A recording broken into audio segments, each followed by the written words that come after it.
So those of you who followed me over at 11 Warriors or read my work over at Meet at Midfield know that I like to write a morning article where I kind of recap the previous day's news. Over at 11 Warriors, we called it the Skull Session. At Meet at Midfield, we call it the Breakfast Kegger, but it's the same sort of thing.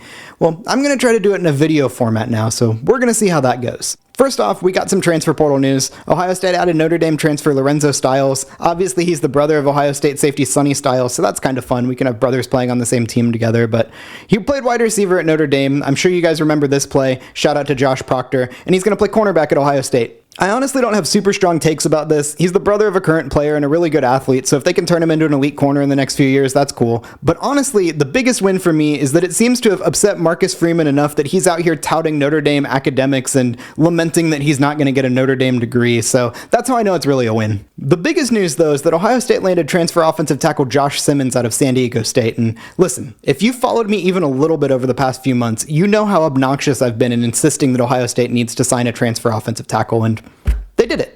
Now, obviously, this isn't the biggest name player to enter the portal this cycle or last cycle, but listen, I'll take it. At least he's got a tackle's frame and a tackle's skill set, and I just don't think that was the case for Taker Shabola. I love Taker, but I think he's a guard, and I think he's going to play his career on the inside. But I think it was super important to the Ohio State staff, too, that they got a guy that had multiple years of eligibility remaining. Simmons has 3 years of eligibility remaining, and they really didn't want a one-year rental type player where they would be in this exact same situation next year. So ideally, he's going to come in, win the job, and start for multiple seasons. Now, these transfer portal additions put Ohio State in a pretty awkward position, because for those of you keeping track at home, Ohio State currently has 88 players on scholarship, and they're only allowed to have 85 by the start of fall camp.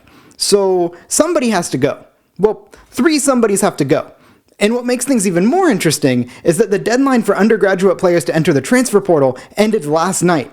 So now, graduate transfers can still enter the transfer portal, and guys who are medically disqualified can still be removed from the roster, but that's kind of Ohio State's options at this point, so it'll be really interesting to see how they get to 85 by fall camp. Before I get out of here, I gotta pay my respects to a Buckeye legend. If you've been to an Ohio State football game or basketball game the past 23 years, you've heard the legendary voice of Bob Kennedy, the PA announcer, and unfortunately, the university announced that he passed away on Sunday, and obviously prayers up for his family, and game day isn't going to be the same without him this year.